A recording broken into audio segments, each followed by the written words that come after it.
Good evening and जय Hind friends. आपका स्वागत है आपके अपने एग्जाम बड़ी चैनल पे। यहाँ हम आपके लिए रिवीजन सीरीज और मॉक टेस्ट लेके आते रहते हैं जो कि किसी भी गवर्नमेंट एग्जाम के लिए बहुत ही इम्पोर्टेंट है। तो अभी हमारी ये सीरीज है वो इंग्लिश ग्रामर का फिलअप्स का सीरीज है।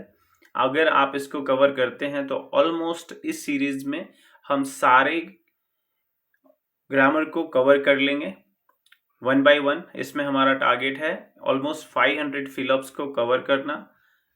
तो इसमें पूरे part of speech plus verb, subject verb agreement, इन सबको हम कवर करेंगे। तो प्लीज़ बने रहिए, इस वीडियो तक को लास्ट तक देखिए और अपने दोस्तों के साथ भी शेयर करिए अगर ये आपको अच्छा लगता है। तो चलिए शुरू करते हैं। हमारा पहला question, had I know the truth I dash differently. तो प्लीज़ आप इसमें अपना कमेंट सेक्शन में अपने आंसर्स को भी रख सकते हैं। तो इसमें हमें देखना पड़ेगा किस टाइप का स्ट्रक्चर है, ठीक है। ये एक तरीके से आप देखेंगे तो थर्ड कंडीशनल सेंटेंस टाइप है। जनरली जब हमें किसी इमेजिनरी सिचुएशन के बारे में बात करनी हो जो मतलब हुई नहीं है पास्ट में, ऐसी सिचुएशन के बारे में, तब हम इस फॉर्मेट का यूज करते हैं। आपने जनरली इससे पहले जो मैंने कवर किया है, शायद आपने इफ वाला सेंटेंस देखा होगा। इफ क्लॉज के साथ जो स्टार्ट होता है, इफ से जो स्टार्ट हो रहा है, ये उसी स्ट्रक्चर का है पर ये इसका इन्वर्जन है, ठीक है। तो इन्वर्जन से आप समझ पा रहे होंगे इन्वर्जन क्या होता है। इसमें आपका जो सब्जेक्ट है और वर्ब है, इसकी पोजीशन चेंज हो जाती है, उसे बोलते हैं इन्वर्जन, ठीक है। जैसे कि for example he can swim, तो इसका इन्वर्जन करेंगे तो कैसे क्या होगा, कैन ही स्विम, ठीक है। तो इस तरीके का ये सेंटेंस है, ठीक है। तो इसमें आप देखोगे आगे हेड है, आई नोन द ट्रूथ, अगर मुझे सच पता होता आई, तो इसमें क्या है, एक्टेड सब में दिख रहा है तो मतलब एक्ट है, एक्ट तो वर्ड आएगा, ठीक है। पर एक्चुअली इसका स्ट्रक्चर क्या है, अगर आप इसे नोट करना चाहते हैं, इफ होगा या तो इसके बाद उसका पास्ट परफेक्ट होगा, या तो आप लिख सकते हो V3 प्लस वुड हैव, ठीक है, प्लस अगेन V3। अब इसका अगर इन्वर्जन है, ये नॉर्मल स्ट्रक्चर हुआ, अगर इसका इन्वर्जन है तो वहां पे क्या होगा, structure had plus subject plus V3, ठीक है, और फिर क्या होगा, वुड हैव प्लस V3, ठीक है। तो इसमें वुड हैव हमें दिख रहा है कहीं पे, ऑलरेडी एक ही है, तो इसमें क्या आना चाहिए, वुड हैव। दूसरा आपको डाउट ही नहीं आएगा क्योंकि इस फॉर्मेट में वुड हैव आएगा, ठीक है, जब हम इमेजिनरी सिचुएशन के बारे में बात कर रहे हैं। तो correct answer is had I known the truth. मैंने ऑलरेडी बताया ये क्या है, इन्वर्जन है। If had I known the truth I would have acted differently, so this is the right answer. Next question, seldom blank such a beautiful sight। तो ये इस type के क्वेश्चंस आपने ऑलरेडी शायद एक आधा किया हुआ है ऑलरेडी, ठीक है। ये एक तरीके का आप देखेंगे नेगेटिव स्ट्रक्चर्स हैं, ठीक है, जैसे सेल्डम हुआ, रेयरली हुआ, नेवर हुआ, हार्डली हुआ, स्कैर्सली, नो सूनर, ठीक है। जब भी आपको सेंटेंस में स्टार्टिंग में दिखता है तो इसका एक तरीके का इन्वर्जन हो जाता है, ठीक है, क्योंकि ऑलरेडी ये नेगेटिव सेंटेंस है, ठीक है। तो सेल्डम प्लस हैव, इसका स्ट्रक्चर क्या है, seldom plus have plus I plus seen, ठीक है। तो यहाँ पे ऑलरेडी हैव वाला सेंटेंस आना चाहिए। अगर इन्वर्जन है तो हैव पहले आएगा, right. Seldom have I seen, ठीक है, सेल्डम हैव आई सीन, ठीक है, this is the right answer. इसमें आपको समझ में आया एग्जैक्टली ठीक है। जब भी सेल्डम आएगा तो उसके साथ ऑलरेडी इन्वर्जन हो जाएगा, मतलब आपको जो पुट करना है, क्योंकि ऑलरेडी वो क्या है, नेगेटिव वर्ड है। ठीक है,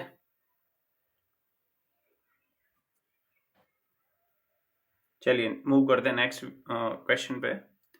the manager along with staff dash present. अभी इसमें देखेंगे आपको क्या डाउट होगा, क्या आएगा, वॉज आएगा कि वर्ड आएगा। आपको इसमें रेफर करना होगा सब्जेक्ट वर्ब एग्रीमेंट को। ठीक है, तो यहाँ पे वर्ड कौन सा है, ऑलरेडी इससे पहले हमने एक आध बार इसको कवर किया है, अलोंग विथ।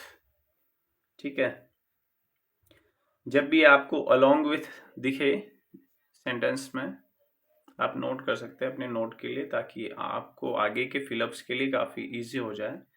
ठीक है, जब भी आपको सेंटेंस में अलोंग विथ मिलेगा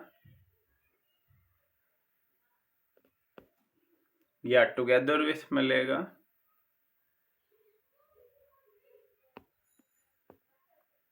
नोट कर लीजिए अपनी बुक में, along with, together with, as well as, in addition to,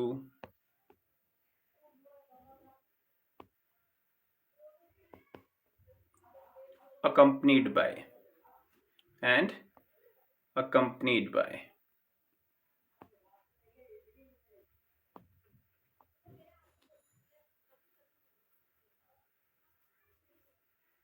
तो इसमें आपको ध्यान रखना है, आपका जो वर्ब है वो हमेशा अग्री किसके साथ करेगा, मेन वर्ब के साथ। इसका मेन वर्ब कौन सा है या मेन सब्जेक्ट कौन सा है, हमेशा अग्री करेगा मेन सब्जेक्ट के साथ। किसके साथ, मेन सब्जेक्ट के साथ। सेंटेंस में मेन सब्जेक्ट जो है उस सब्जेक्ट के साथ। ऑलरेडी दो सब्जेक्ट दिख रहे हैं, the manager and his staff.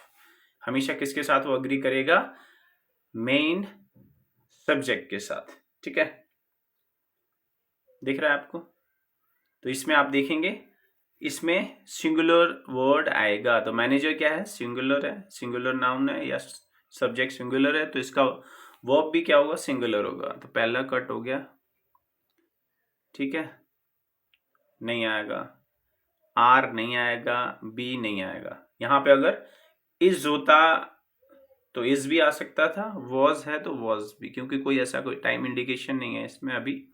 तो अगर इस भी होता तो ये सेंटेंस फिर भी करेक्ट होगा। तो यहाँ पे वॉज है इस स्ट्रक्चर, इस ऑप्शंस के हिसाब से, this is the right answer. Then next question is, he objected blank treated unfairly.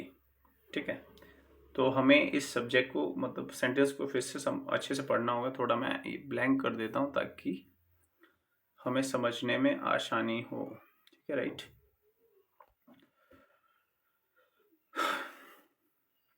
जब भी आप देखेंगे जो ऑब्जेक्टेड आएगा, इसके साथ हमेशा क्या आएगा, ऑब्जेक्टेड के साथ कुछ, मैं ऑलरेडी बताया हुआ है, कुछ फिक्स प्रपोजिशंस रहते हैं कि किसके साथ क्या प्रपोजिशन आएगा। ठीक है, तो ऑलरेडी ऑब्जेक्टेड के साथ पहली बात प्रपोजिशन क्या आता है, टू। ठीक है, तो हम देखेंगे ऑप्शंस में टू कितने में है, objected is always followed by preposition to. ठीक है, ऑब्जेक्टेड तो प्लस क्या होगा, टू होगा। ठीक है, अब आगे आप जैसे देखोगे तो दो ऑप्शन आपके और ऑटोमेटिकली एलिमिनेट हो जाते हैं। ठीक है, तो इसमें आप देखेंगे ये कौन सा फॉर्म है, ही ऑब्जेक्टेड। तो एक में है टू बीइंग ट्रीटेड अनफेयरली और टू बी ट्रीटेड अनफेयरली। तो इसको आपको समझना होगा, ट्रीटेड ऑलमोस्ट वर्ड का पास्ट पार्टिसिपल है। ठीक है, तो इसका मतलब ये क्या है, पेशिव स्ट्रक्चर है। ठीक है, तो यहां पे क्या आएगा, बीइंग आएगा। ठीक है, क्या आएगा, बीइंग आएगा। तो right answer is to being treated unfairly. ठीक है, ये हमारा इंडिकेशन है जिससे हमें पता चलेगा। और पूरा सेंटेंस का स्ट्रक्चर आप देखोगे, ही ऑब्जेक्टेड, किसी ने ऑब्जेक्ट किया, पेसिव वॉइस में है, to being treated unfairly. Next question, she is accustomed.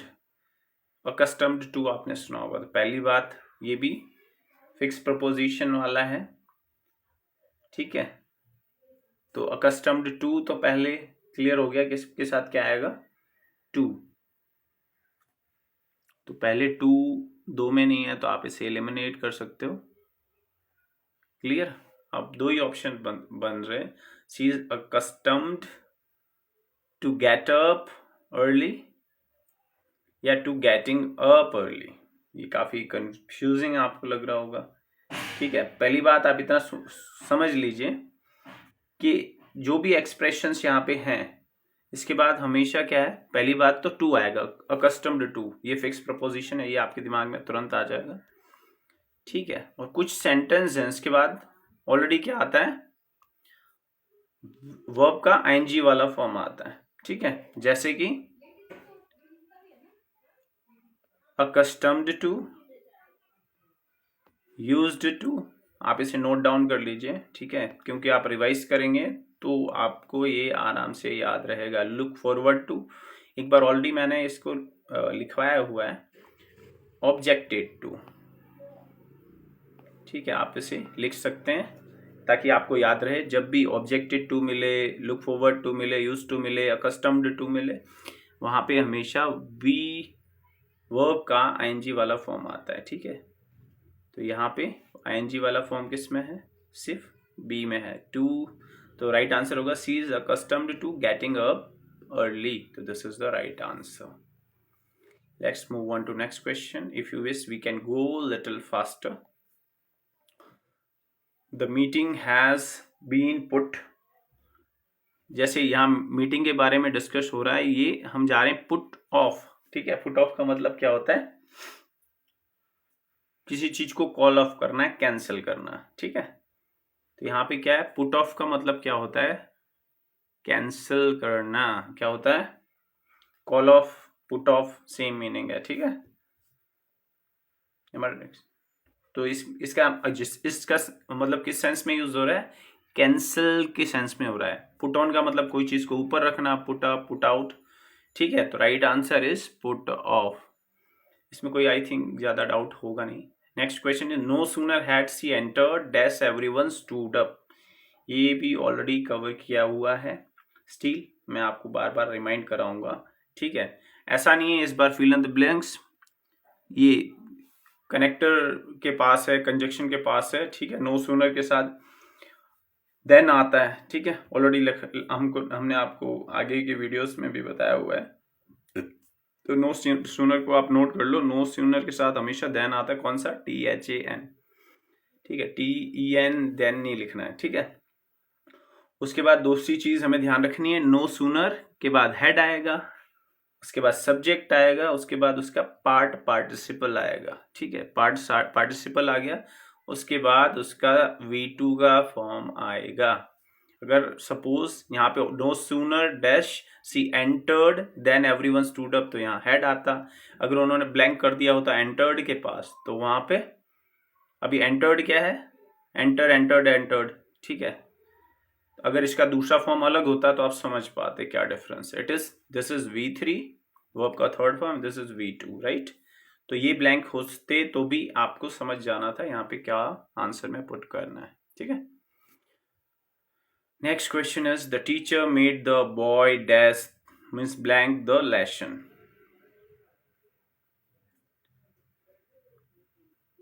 इसमें ऑप्शन है आपके पास, द टीचर मेड ऐसा करवाया, द बॉय रिपीट कराया, तो आंसर में क्या आएगा, टू रिपीट, रिपीट, रिपीटिंग और रिपीटेड।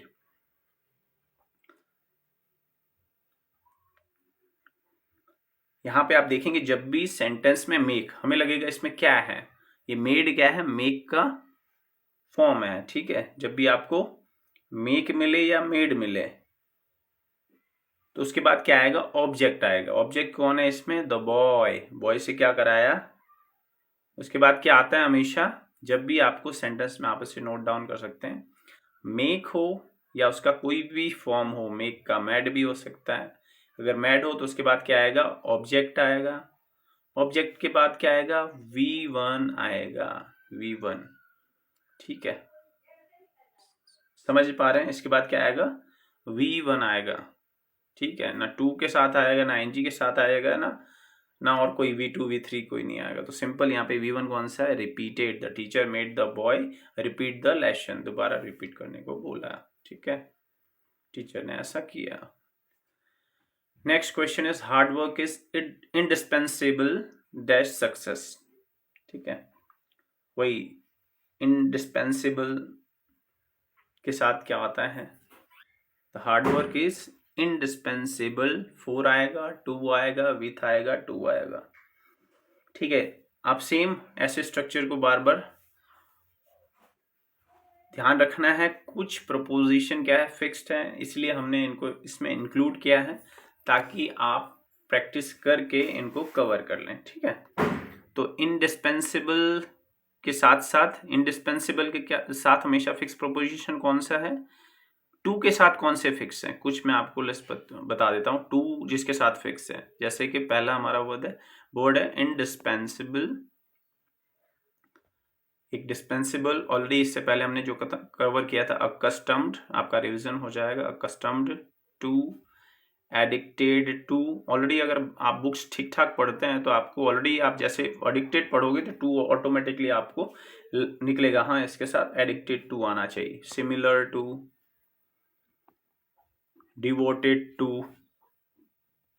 ठीक है, तो आप इसे ध्यान सकते हो, ऑलरेडी मैंने कुछ पहले कवर किए हैं, आप चाहो तो इसको पार्ट बाय पार्ट रिकॉल कर सकते हो। और अगर आप चाहेंगे तो मैं इसके लिए एक सेपरेट वीडियो बना दूंगा कि कौन से फिक्स प्रपोजिशंस हैं, 2 के साथ कौन से हैं, विथ के साथ, 4 के साथ, अबाउट के साथ, ठीक है, अगेंस्ट के साथ। ठीक है, ऑलरेडी आप चाहो तो मैं मैनुअल बनाइए, आप बोलेंगे तो मैं एक सेपरेट वीडियो भी बना दूंगा। चलिए नेक्स्ट क्वेश्चन पे मूव करते हैं। आई होप आपने नोट डाउन कर लिया होगा। नेक्स्ट क्वेश्चन, हाँ ओके, हमने मार्क तो किया नहीं आंसर को। तो कस्टम्ड टू, इंडिस्पेंसिबल टू, मतलब इसका कोई सब्स्टिट्यूट नहीं है। Hard work is indispensable to success. Each candidate and each examiner desk given a copy. तो ये भी बहुत ही अच्छा क्वेश्चन है और कई बार लोग कंफ्यूज हो जाते हैं। ईच से सबको पता चल गया सिंगुलर है, पर अगेन जब उन्होंने एंड देखा और फिर अगेन दूसरा वर्ड आया, उन्होंने लगा 2 सिंगुलर जब एंड से कनेक्ट होंगे तो वहां प्लूरल फॉर्म यूज होगा। पर आपको यहाँ पे ध्यान रखना है, यहाँ पे एड ऑन क्या है, इच एड है। ठीक है, अगर इच एड है तो हमेशा आपको ध्यान रखना है कि पहले तो आप समझ जाएंगे गिवन अ कॉपी, ऑलरेडी कौन सा फॉर्म है, थर्ड फॉर्म है, V3 है। ठीक है, ये क्या है, पेसिव वॉइस में है, पहली चीज। उसके अलावा जब भी दोनों जगह आपको इच मिलेगा तो ऑलरेडी सिंगुलर फॉर्म यूज होगा। ठीक है, is it clear? Each candidate and each examiner was given a copy. ठीक है, अगर किसी पर्टिकुलर चीज के सेंस में होता तो हैज आ जाता, हैज गिवन। ठीक है, तो यहां पे क्या है, वॉज आएगा, राइट, सिंगुलर फॉर्म आएगा, एक भी प्लूरल नहीं आएगा। ठीक है, चलिए मूव करते हैं नेक्स्ट क्वेश्चन की तरफ। आई होप आप चेक कर सकते हो, क्वेश्चन आंसर्स ऑलरेडी PDF में दिए हैं। आप बोलेंगे तो मैंने से इसका लिंक बायो में दे दूंगा, ऑलरेडी शॉर्ट में मेंशन किया हुआ है ताकि आपको ये ध्यान रहेगा। ठीक है, next question is, he is not only intelligent. Already ये स्ट्रक्चर हमारा करवाया हुआ है, फिर भी देखो कितनों को याद है। आप चाहो तो मीन टाइम मेंशन कर सकते हो कमेंट सेक्शन में कि क्या आएगा। He is not only intelligent, वही, बट ऑल्सो हार्ड वर्किंग।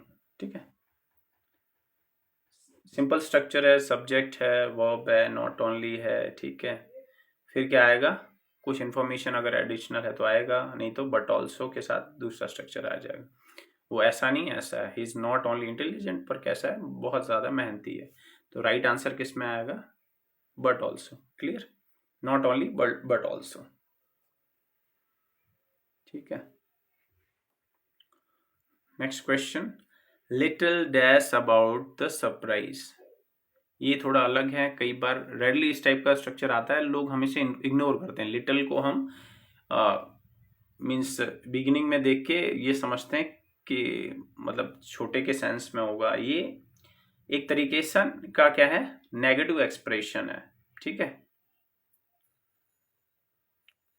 तो यहाँ पे ये कहना क्या चाह रहा है कि वो टोटली इस सरप्राइज के बारे में अवेयर ही नहीं था, ठीक है। तो सिंपल, जैसे इससे पहले बताया, ये सब वर्ड, कुछ वर्ड्स हैं, अगर वो आते हैं तो आपका वहां पे क्या होगा, इन्वर्जन होगा, ठीक है ना। इन्वर्जन होगा तो क्या आएगा, अगर इन्वर्जन नहीं होता तो आप ये ऑप्शन को देख लेते, आपको लगता कि little he knew about the surprise. पर यहाँ पे क्वेश्चन, ये नेगेटिव वर्ड्स हैं। ऑलरेडी मैंने एक लिस्ट बनाया था, मतलब इससे पहले राइट डाउन किया था, तो आप लिख सकते हैं। जो नेगेटिव एक्सप्रेशन है उनके बाद हमेशा क्या आएगा, ऑक्सिलरी वर्ब आएगा, मीन्स इन्वर्जन होगा, और फिर बाद में सब्जेक्ट और मेन आपका वर्ब आ जाएगा। तो यहाँ पे आप लिख सकते हैं जैसे कि नेवर, ये भी नेगेटिव वर्ड है। रेयरली, कभी कभी जैसे बोलते हैं रेयरली। सेल्डम, ऑलरेडी एक क्वेश्चन इससे पहले था उसका, सेल्डम, हार्डली, स्कार्सली और लिटिल, ठीक है। और क्या, लिटिल, स्कार्सली भी इसमें ऐड कर सकते हो, हार्डली भी ऐड कर सकते हो, ठीक है।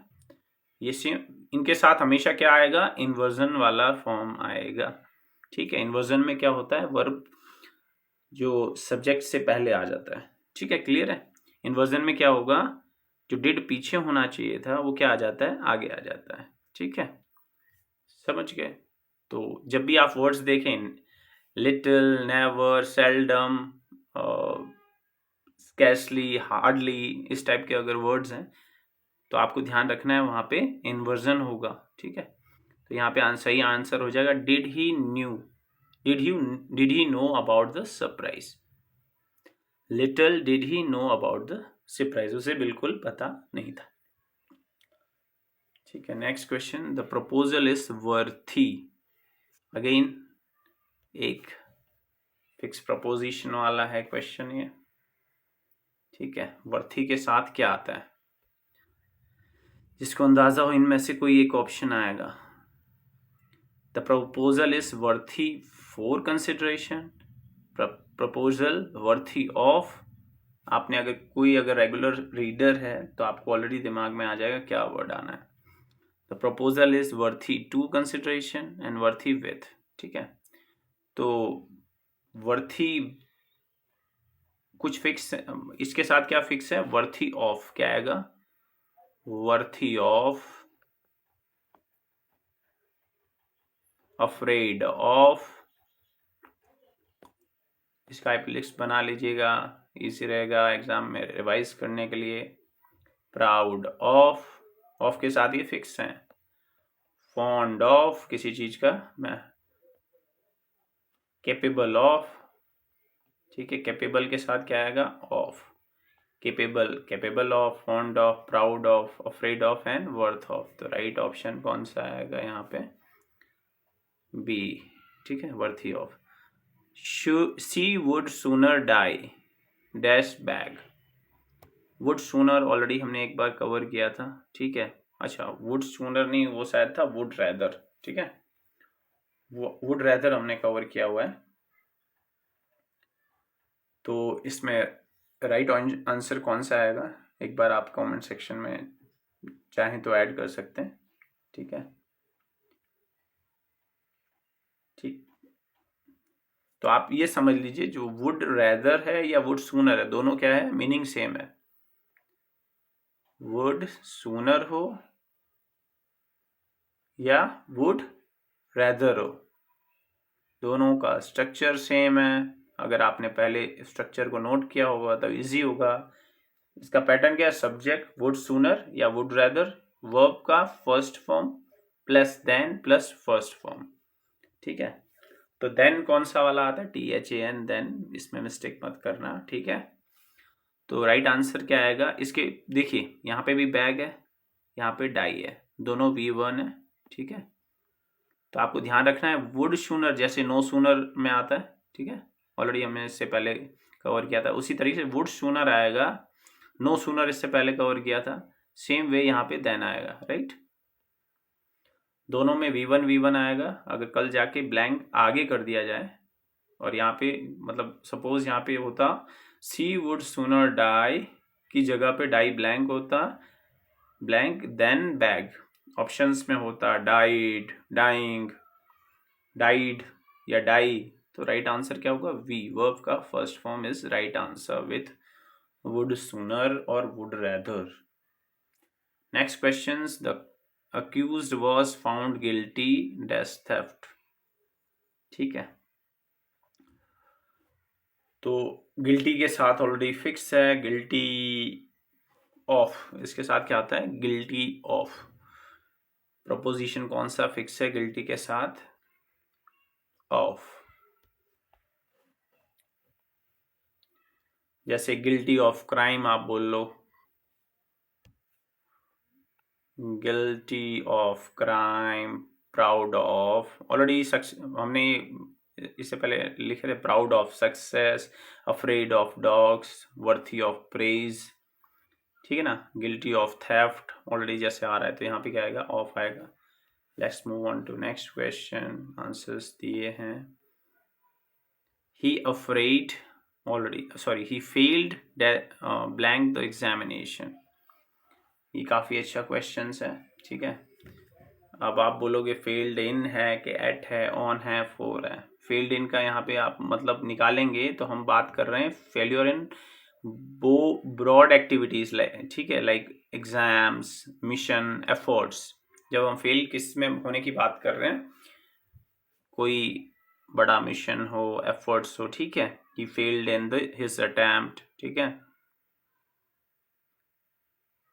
he failed in mission, he failed in examination, ठीक है।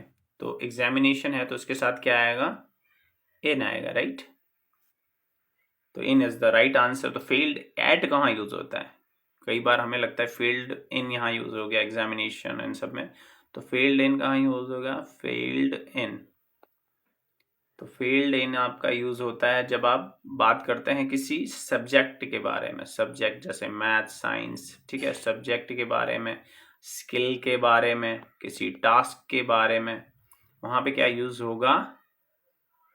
फेल्ड एंड, फेल्ड एट, ठीक है। क्या यूज होगा? फेल्ड एट, वहां पे यूज होगा failed at. Failed in use होगा एग्जामिनेशन या किसी मिशन या एफर्ट के बारे में बात कर रहे हैं, मिशन, ठीक है, वहां पे इन यूज होगा। फेल्ड एट किसी सब्जेक्ट के बारे में बात कर रहे हैं, स्किल के बारे में या टास्क के बारे में। For example, he failed at mathematics, he failed at cooking या कुछ और, ठीक है।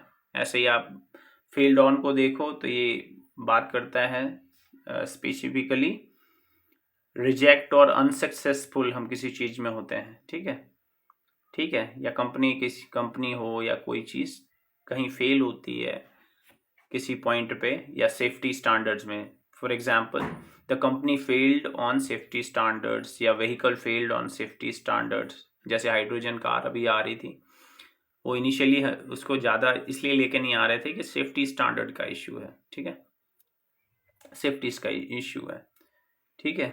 और बाकी फेल फोर आपने कभी सुना नहीं होगा, it's not common in general English standards. तो फेल फोर आप सुनोगे नहीं, आपने maximum failed in, failed at और फेल्ड ऑन सुना होगा, इसलिए तीनों को मैंने एक्सप्लेन करना सही समझा, ठीक है। Next question is nobody but his parents. Nobody but his parents dash the secret. अब nobody but his parents dash the secret, options and know, knows, have known और are knowing। अब इसमें नो आएगा या नोज आएगा जब भी आप नोबडी देखेंगे, ठीक है। ये क्या है? एक तरीके से एक प्रोनाउन है और उसे हमेशा सिंगुलर काउंट किया जाता है। क्या काउंट किया जाता है? सिंगुलर। नोबडी जब भी आप सेंटेंस में देखेंगे आप नोट डाउन कर लीजिए, नोबडी को आपको काउंट करना है। नोबडी मतलब सिंगुलर क्या है, तो ये हमेशा क्या, सिंगुलर अगर सब्जेक्ट है तो वर्ब भी कैसा आएगा, सिंगुलर आएगा। ठीक है, तो आप चाहे हो तो इसे मेंशन कर सकते हो, चाहे आप सब्जेक्ट में देखो बट हो, एक्सेप्ट हो, बिसाइड्स हो, अलिंग विथ हो, ठीक है, एज वेल एज हो एंड टुगेदर विथ हो, ये भी क्या एग्री करते हैं, मेन सब्जेक्ट के साथ ही अग्री करते हैं। ठीक है, तो यहाँ पे अगर ये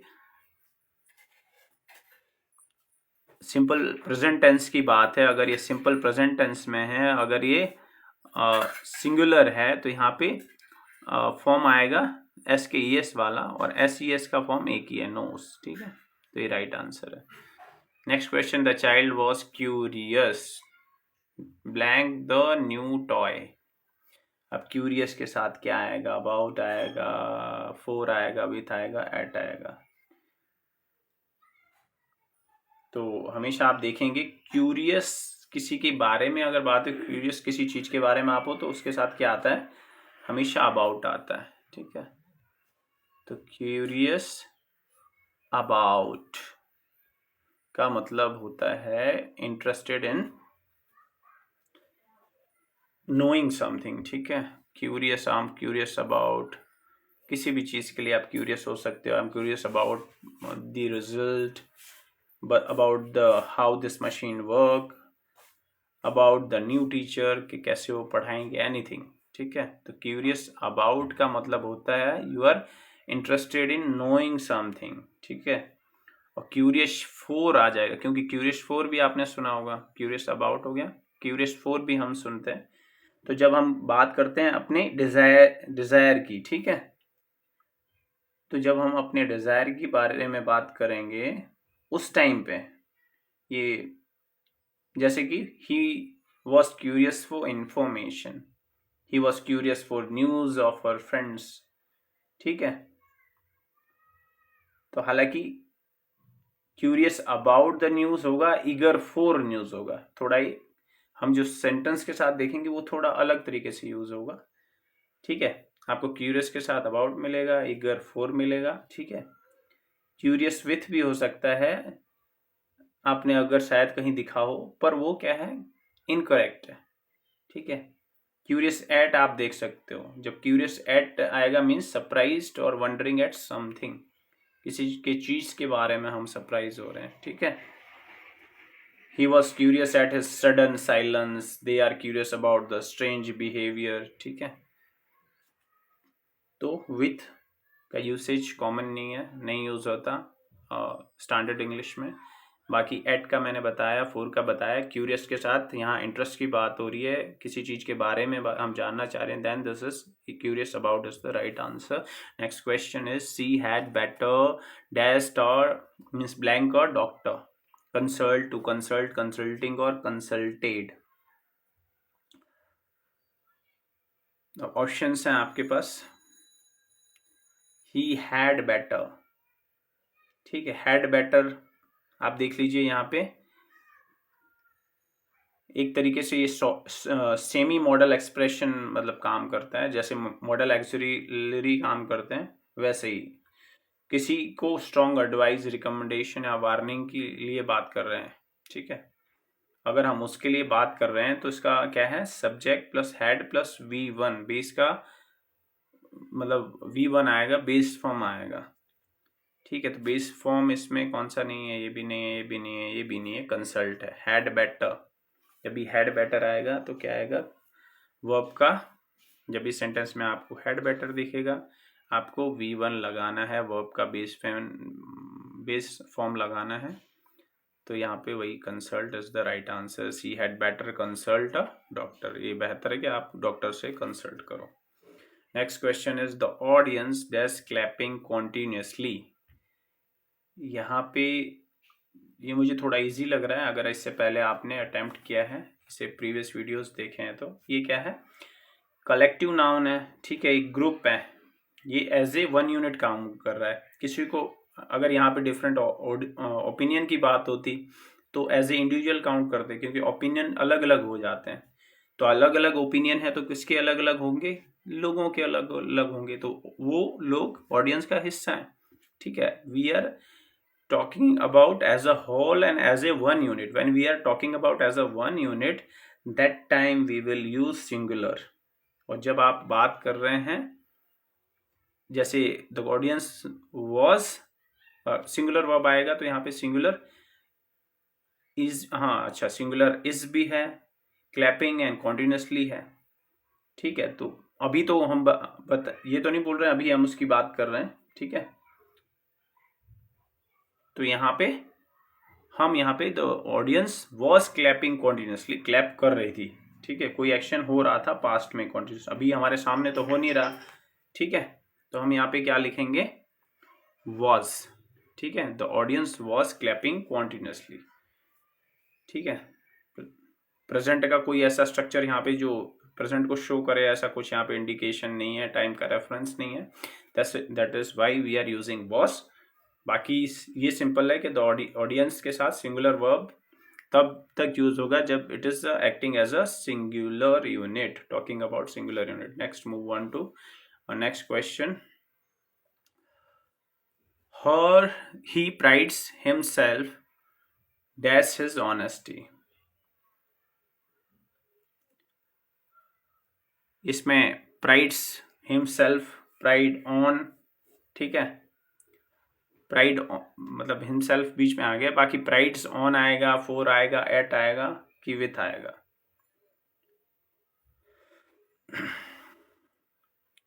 ये भी मतलब एक तरीके का फिक्स प्रपोजिशंस है। ठीक है, ही प्राइड्स हिमसेल्फ ऑन, हम खुद के ऊपर करते हैं ना, तो यहाँ पे क्या आएगा, फिक्स प्रपोजिशंस है, आप इसे लिख सकते हो ऑन के साथ जो आता है। जैसे कि पहला ये होगा प्राइड्स ऑन, यहाँ पे ऑन राइट आंसर हो जाएगा। बाकी ऑन आता है डिपेंड ऑन, आपने काफ़ी यूजुअली सुना होगा, डिपेंड ऑन, किसी चीज़ पे हम वेटेज देते हैं। Insist on, concentrate on. ठीक है, आई होप ये आपको समझ में आया होगा। Next question is scarcely blank the speech began when the lights went out। ठीक है, V2 है। ठीक है, ऑलरेडी स्कार्सली, उसके बाद आपने देखा यहाँ पे क्या आता है, मैंने इससे पहले भी बताया है कि हार्डली हो चाहे स्कार्सली हो, ठीक है, या नो सूनर हो, उसके बाद क्या आता है, वर्ब का थर्ड फॉर्म आता है।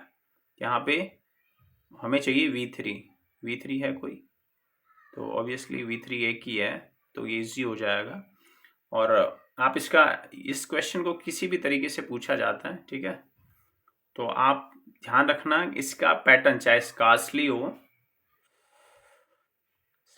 हो या हार्डली हो। ठीक है, प्लस उसके बाद क्या आएगा, हैड आएगा, प्लस सब्जेक्ट आएगा, प्लस पास्ट पार्टिसिपल या V3 बोल सकते हैं, V3 आएगा। अगर स्कार्सली और हार्डली है तो व्हेन, नो सूनर है तो देन। ठीक है, सिंपल व्हेन, फिर उसके बाद क्या आएगा, सिंपल पास्ट आएगा। ठीक है, इज इट क्लियर? चलिए मूव करते हैं नेक्स्ट क्वेश्चन पे। This medicine is effective, once again fix preposition.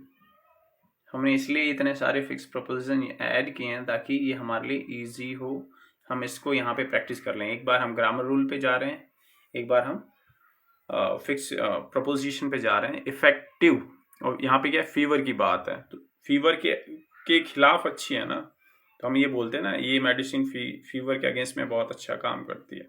Against मतलब उसके खिलाफ में, अगर हिंदी में ट्रांसलेट करके हम समझना चाहें। ठीक है, इसका लिटरल मीनिंग क्या है, किसी चीज को कंट्रोल कर पा रहे हैं, प्रिवेंट कर पा रहे हैं, ठीक है, हार्मफुल इफेक्ट से बच पा रहे हैं। ठीक है, the medicine is effective against, effective for fever नहीं है, यहाँ पे अगेंस्ट होगा, तो आपने देखा होगा effective against fever, effective against influenza, against mosquitoes या करप्शन, ठीक है। Measures are effective against corruption. तो इतनों के साथ आपको जनरली अगेंस्ट देखने को मिलेगा, ठीक है। तो अगेंस्ट राइट, तो यहाँ पे प्रोटेक्टेड अगेंस्ट भी हो सकता है, प्रोटेक्ट अगेंस्ट, गार्ड अगेंस्ट, ठीक है, ensure and effective. Is it clear? Next question C, refrained, already ये भी फिक्स प्रोपोजिशन है, refrain from dash making comments, ठीक है। रिफ्रेन के साथ आप आपने टू का यूज नहीं देखा होगा ना, टू का यूज देखा होगा, रिफ्रेंड ऑफ या रिफ्रेंड विथ। आपको बचना चाहिए, ठीक है, किसी चीज से अवॉइड करना चाहिए। रिफ्रेन फ्रॉम मीन्स किसी चीज से बचो, मेकिंग कमेंट्स, तो आपको क्या करना चाहिए, अननेसेसरी और गलत कमेंट्स, स्पेशली अगर आप का ग्राउंड सही नहीं है या आपकी दलील ठीक नहीं है तो आप बचिए। अननेसेसरी जरूरी नहीं है कि हम कमेंट करें, ठीक है। तो refrained from is the right answer. इसका यूसेज आपको देखने को नहीं मिलेगा, ये फिक्स प्रोपोजिशन है तो आपको याद रखना पड़ेगा refrain from. Neither the players nor the coach does satisfied, ठीक है। नाइदर नॉर वाला ये ऑलरेडी है, हमने कवर किया है, आपको अगर याद है तो, ठीक है। तो इसके साथ वर्ब का फर्स्ट फॉर्म यूज होता है, ठीक है। तो फर्स्ट फॉर्म और कोई है नहीं, वॉज ही है, तो ये अकेला राइट आंसर हो जाएगा। नाइदर द प्लेयर, ना प्लेयर्स की बात हो रही है और ना ही ना प्लेयर ना कोच, कोई दो में से कोई सेटिस्फाई नहीं हुआ, ठीक है। तो ऑलरेडी इसमें रूल आपको पता समझ में आ गया होगा कि नियरेस्ट को हम लेते हैं। जब भी नाइदर नॉर या आइदर और होगा तो वर्ब अग्री विथ करता है किसके साथ, नियरेस्ट, जो नियरेस्ट सब्जेक्ट है, तो नियरेस्ट द कोच है। अगर ये उल्टा होता, neither the coach nor the players, तो यहाँ पे वर आ जाता, ठीक है। Is it clear? क्योंकि जब नाइदर नॉर या आइदर और होता है तो वो नियरेस्ट जो सब्जेक्ट है उससे अग्री करता है, तो उस हिसाब से अगर ये उल्टा होता तो यहाँ वर आता। यहाँ पे लास्ट में द कोच है, इसलिए यहाँ पे वॉज राइट आंसर है, ठीक है। चलिए, आंसर्स इसमें अवेलेबल हैं। Thank you. Please keep liking, keep sharing and subscribing this video. You can give your valuable remarks, you can mention in the comment section how I'll improve myself. Okay, Jai Hind, Jai Bharat, see you in the next part.